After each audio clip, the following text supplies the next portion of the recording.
Salmo 147, começar aqui do versículo 7 em diante, que ele diz assim: cantai ao Senhor em ação de graças, cantai louvores ao nosso Deus sobre harpa.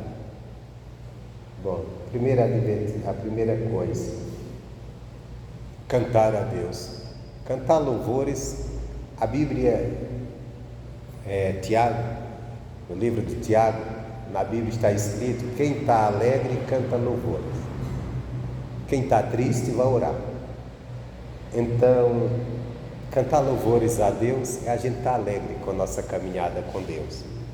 Mas por que nós devemos estar alegres, cantar louvores ao nosso Deus, ações de graça a Ele? Versículo 8: Ele é que cobre o céu de nuvens, que prepara a chuva para a terra e que faz produzir erva sobre os montes. Então aqui tem um bom motivo para nós louvarmos a Deus, para nós cantarmos louvor ao nosso Deus. Por quê? É Ele que faz todas as coisas, é Ele que traz, vamos dizer assim, fartura, né? Fala que Ele enche as nuvens, ele diz aqui, é Ele que cobre o céu de nuvens. Então, gente que reclama quando está chovendo tem que lembrar primeiro disso, que é Deus que está fazendo. Se lembrar disso. E Ele faz os montes produzir ervas sobre os montes. O versículo 9 diz assim: que dá aos animais o seu sustento, e aos filhos dos corvos quando clamam. Isso aqui é o ponto que eu quero falar, é dos corvos. Isso que me chamou a atenção nessa palavra. Diz que Deus, Ele que dá aos animais o seu sustento. Então, todo bicho, todo animal precisa de sustento, e o sustento quem dá é Deus. Jesus até mandou que nós fôssemos mais observador na vida, né? Observasse os pássaros, as aves, que não semeiam, não colhem, mas no entanto Deus os alimenta. Quer dizer, Deus prepara a alimentação para eles, né? Não é que o pássaro fica lá sem fazer nada não, né? Porque Deus prepara, ele levanta logo cedo e voa, vai para onde tem a comida, vai colher. Mas Deus preparou, Ele prepara. Mas o que me chama a atenção, logicamente, de uma forma ilustrativa, é quando ele diz que aos filhos dos corvos também dá o mantimento quando clama.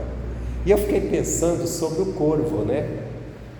Porque o corvo, ele está naquela lista de animais impuros.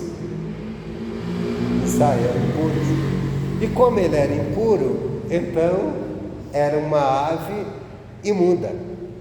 Para nós, isso aqui não diz muita coisa não, mas quando a gente lembra que a Bíblia foi escrita primeiramente para os israelitas, para o povo de Israel, que tinha aquela lista de animais impuros e de aves, e o corvo, ele encabeça aquela lista dos impuros, e todo bicho que era impuro, então ele era imundo, não servia para nada, e logicamente ele era visto de uma maneira mal, de uma forma que o judeu não queria nem tocar naquele bicho, já que ele era imundo e não queria, e se tocasse, ficaria imundo ali até se purificar.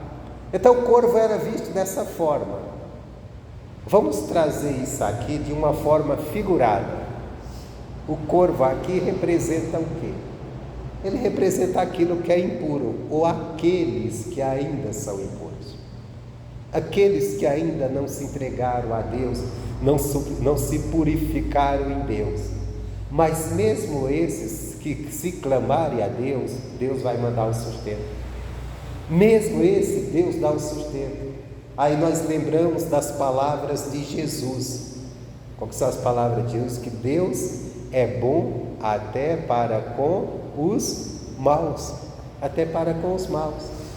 Aqui mostra a bondade de Deus, que mesmo aquilo que é desprezível, mesmo aquilo que é impuro, se clamar, como ele disse, se até os filhos do corvo, Deus dá o sustento quando eles clamam. Lógico, aqui é uma linguagem figurada mostrando o quanto Deus cuida da sua criação. Mas isso me chamou a atenção, lembrando isso do corvo, que ele está entre os animais não, entre as aves, na lista para os israelitas de impuros. Isso é impuro, é imundo. E eu fiquei pensando nisso aqui, essa bondade, esse cuidado de Deus.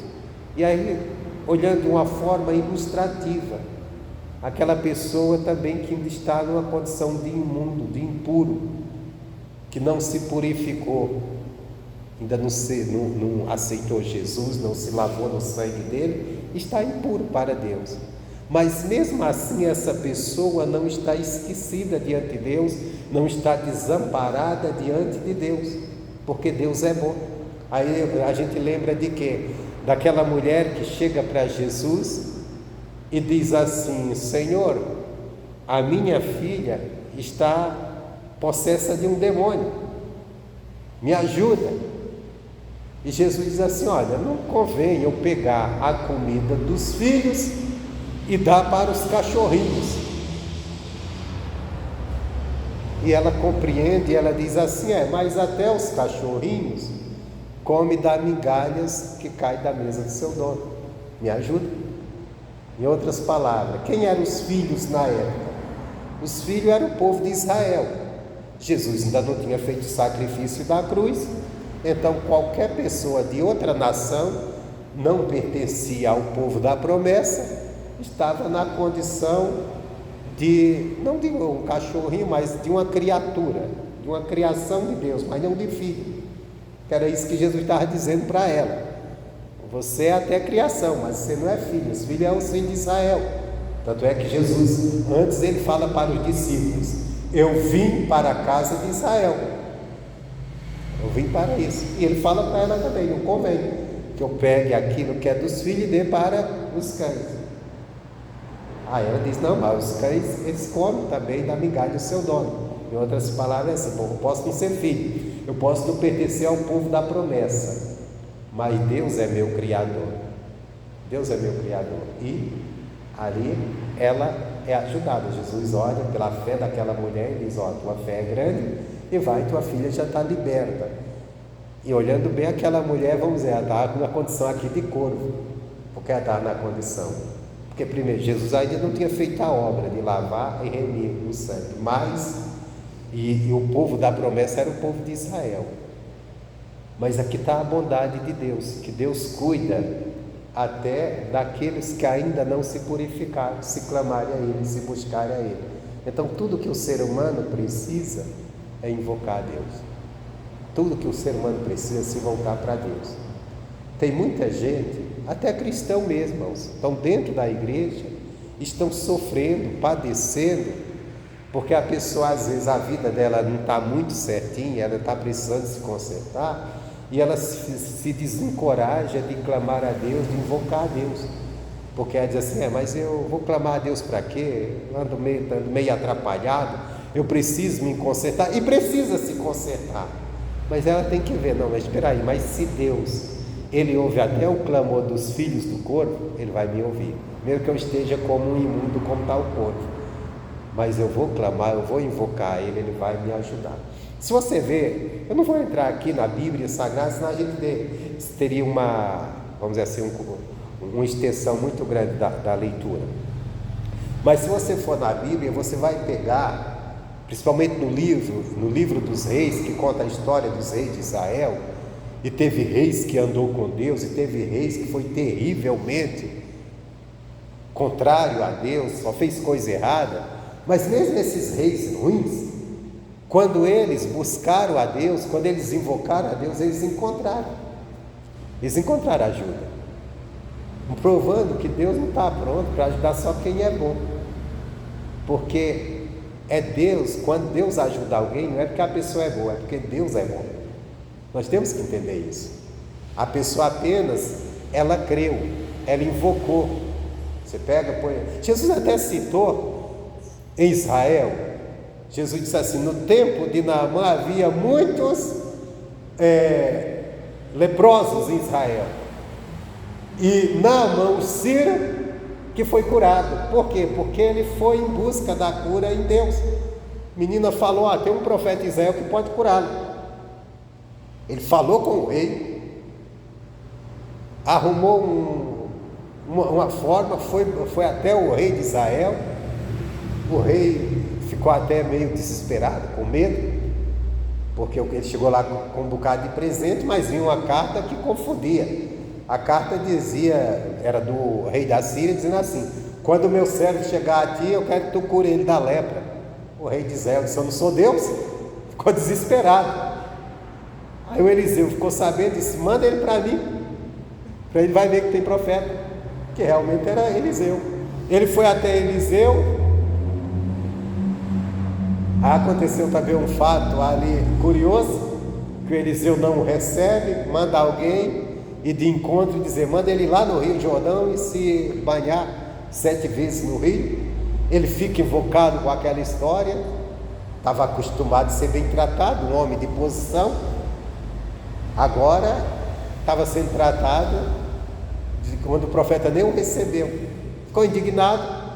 Mas aí alguém abriu os olhos dele e disse assim: se ele mandasse o senhor fazer uma coisa muito difícil, o senhor fazia. Então faz o fácil que ele mandou, vai lá e mergulha. Aí ele caiu e disse: realmente. Foi lá e fez e saiu curado. Por que ele foi curado? Não foi uma questão de invocar, mas é como se tivesse invocado. Ele acreditou, ele creu no Deus de Israel, no Deus do profeta. Aí tinha no povo de Deus, tinha pessoas leprosas, mas que não estavam crendo que se fosse lá no profeta, Deus o ajudaria. E até hoje tem assim, irmão. Tem pessoas que estão dentro da igreja e estão vivendo a bênção. Aí vem um camarada que ainda é um corvo na vida, é um impuro, não aceitou Jesus, mas ele vem e clama.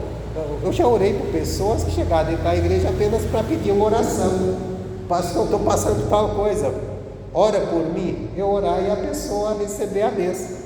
Eu lembro mesmo em São Lourenço, terminei um culto, acho que era na quarta-feira. Aí tinha uma irmã que veio para o culto, daqui a pouco ela volta com uma amiga dela que ela encontrou lá na rua. A amiga dela tinha caído, machucado o braço, a mão, sei lá o quê. Aí ela estendeu a mão assim para mostrar que estava machucado. Eu percebi, eu peguei na mão dela, pior ainda. A mulher, ai, desculpa, sabia. Eu achei que ela estava estendendo a mão para dar a mão machucada. Aí ela disse: não, é que eu machuquei aqui minha mão, não estou aguentando de dor. Eu ainda apertei. Aí ela disse: ela me falou para vir aqui receber uma oração. Ela não era da igreja, não era nada. Eu orei, ela foi embora. Daqui a pouco, questão de pouco tempo, não sei se 1 hora ou 2, ela ligou: pastor, eu quero agradecer, completamente curado, não sentindo mais dor nenhuma. Quer dizer, uma pessoa que não era nem de Deus, não tinha nem se purificado, mas ela acreditou em clamar a Deus. Então Deus está pronto para ajudar quem clama. Ele está ajudando, ele está pronto, não é quem está, mas se eu tiver tudo bem, está tudo. Não, a gente tem que estar tudo bem com Deus mesmo, porque nós servimos a Ele, confessamos Ele, mas diante de uma situação nós precisamos clamar e crer, Ele vai responder. Se Ele sustenta, providencia o sustento, até para o filho do corvo, que era uma ave imunda, até para aquele que é imundo, então Ele vai também me sustentar, Ele vai providenciar o sustento que eu preciso, aquilo que eu estou necessitando. Às vezes nós esquecemos disso, passamos por situações porque não sabemos clamar a Deus, ou clamamos, mas não compreendemos a bondade dEle. Aí vem lá um corvo, todo imundo, clama, acredita, crê e recebe a bênção. Recebe a bênção que ele clamou. Ele foi usado em clamar, em buscar a Deus. Isso aqui chamou muita atenção Então, ele dá aos animais o seu sustento e aos filhos dos corvos quando clamam. Aí o versículo 10: não se deleita na força do cavalo, nem se compraz na agilidade do homem. Agora vamos mudar de assunto, né? No mesmo salmo, mas tratar de outro assunto aqui. Eu não estou pegando aqui um tema principal, mas estou pegando algumas observações que encontramos em cada versículo. Não se deleita na força do cavalo. Cavalo para a gente não significa muita coisa hoje não, né? Hoje, lógico, significa para aquele camarada que tem muito dinheiro, compra aqueles cavalos de raça, paga até 1 milhão ou 2 num cavalo. Para esse camarada tem até muito mais de cavalo de raça. Mas para a gente mesmo não tem tanta coisa. Até mesmo as pessoas que moram em roça têm cavalo e não é tanta importância quanto era naquele tempo. Porque naquele tempo o cavalo representava não apenas uma montaria para carregar a pessoa para um lado e para outro, e era para isso também. Mas o cavalo representava algo muito importante na guerra.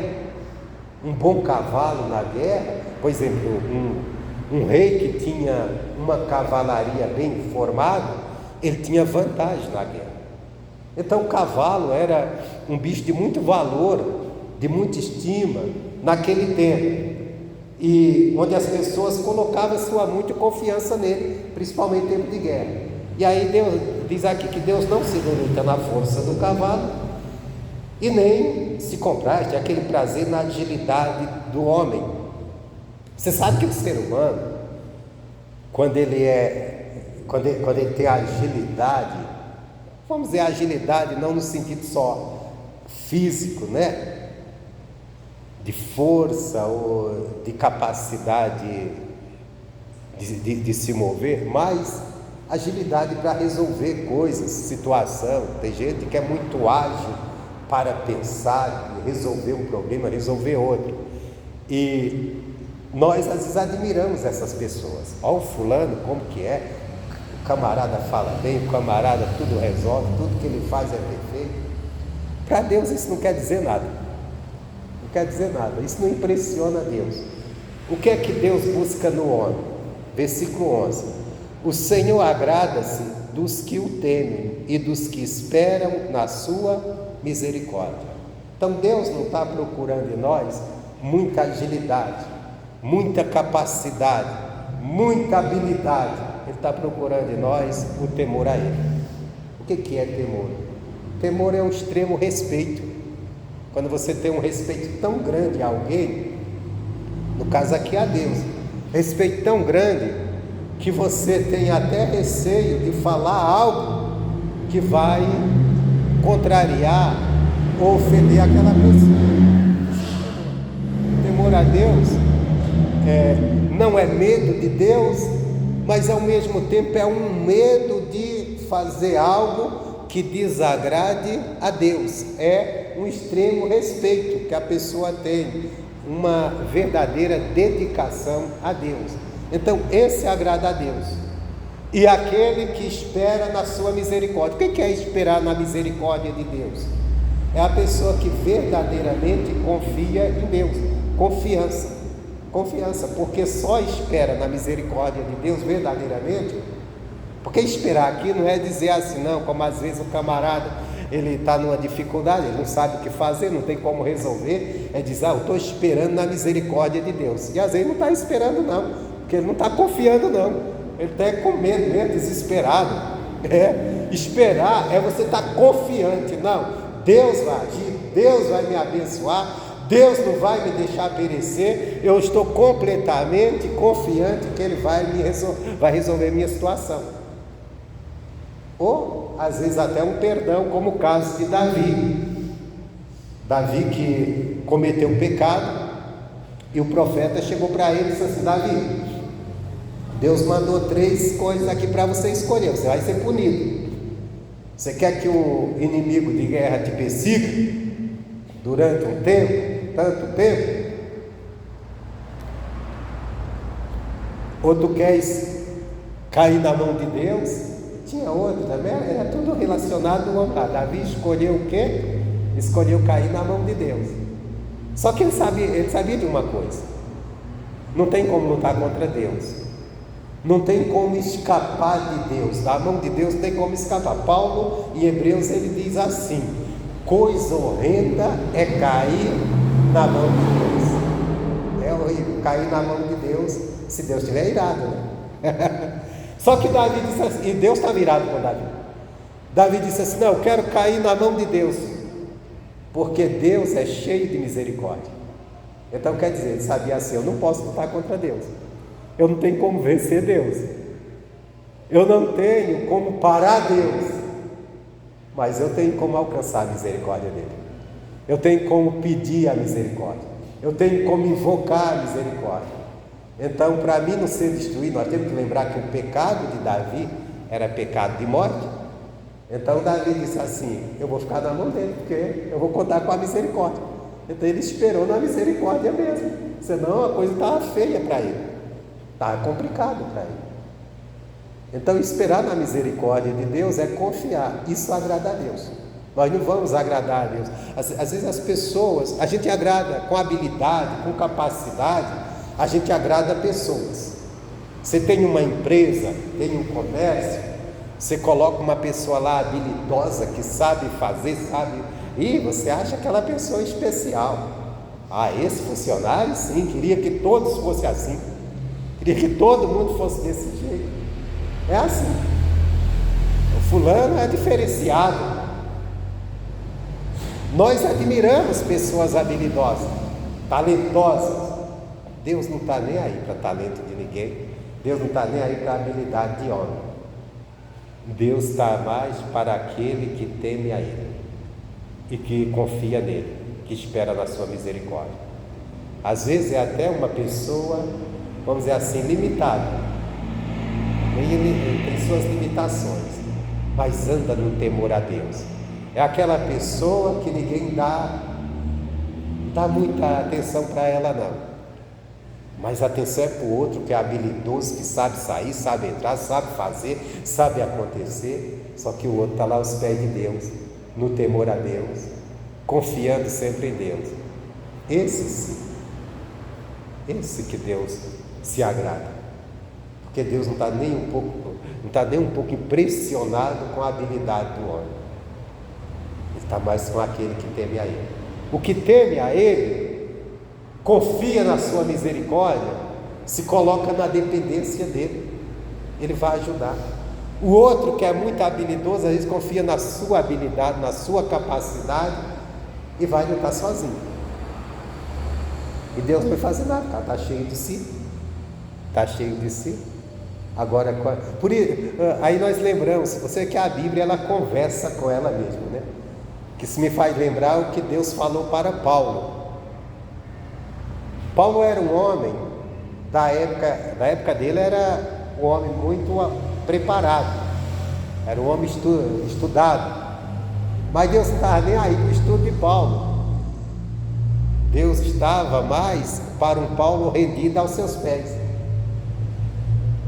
Deus deu dons para Paulo, visões para o Paulo, foi extraordinário. Aí depois Deus permitiu lá que, Paulo diz assim, um filho de Satanás ficasse me esbofeteando. E eu orei a Deus para que me livrasse daquilo. Deus disse: não, a minha graça te basta. Aí Deus fala para Paulo: o meu poder se aperfeiçoa na tua fraqueza. Quer dizer, se você estiver cheio de si, não vai adiantar, mesmo que você tenha tanta habilidade. Agora, aí Paulo entende, Paulo diz assim: quando eu estou fraco, aí é que eu estou forte. Isso é uma coisa para nós meio contraditória, para nós, mas com Deus não. Quando nós estamos no domínio da situação, a gente nos sentimos fortes. Por exemplo, quando tudo está dando certo, quando Deus está abençoando em todas as áreas, quando tudo está bem, a gente sentimos até que somos mais de Deus. Eu sou de Deus, cara. Deus está me abençoando, Deus está me ajudando. Só que você está muito confiado, às vezes, no que você tem, no que você sabe. no que como as coisas estão fáceis de lidar. E aí você às vezes acha que está bem quando você se sente bem. Só que às vezes nós estamos bem mesmo com Deus, é no pior momento. Aquele momento que nós procuramos força e não encontramos. E é um momento que todo mundo que conhece Deus corre para os pés de Deus e se entrega a Deus. Porque a pessoa chega numa hora e diz assim: pô, eu não posso, não tem como, se Deus não me ajudar. E aí Deus disse: aqui que você está forte, porque aqui agora não é mais você, é o meu poder, não é mais sua capacidade, é a minha. E a sua para mim não vale muita coisa não, o que vale para mim sou eu. Por isso que Paulo disse que ele até se gloriava nas suas fraquezas, porque ele disse: quando eu estou fraco, aí é que eu estou forte, porque eu estou dependendo completamente de Deus, e minha força já não é mais minha habilidade, já não é mais minha capacidade, minha força é Deus, completamente, porque eu não tenho outro. Então aqui a pessoa, ela está o quê? Ela está esperando a misericórdia dele, porque só ela que vai salvar, que vai ajudar. Isso aqui agrada a Deus. Agora, quando nós estamos nos achando, nos sentindo o capacitado, o cheio de capacidade, aí isso não vai impressionar Deus e não vai agradar a Deus. O que vai agradar é quando você está dependendo dele, quando você está reconhecendo ele, quando você está no temor a ele. Isso agrada. E é isso a palavra de hoje.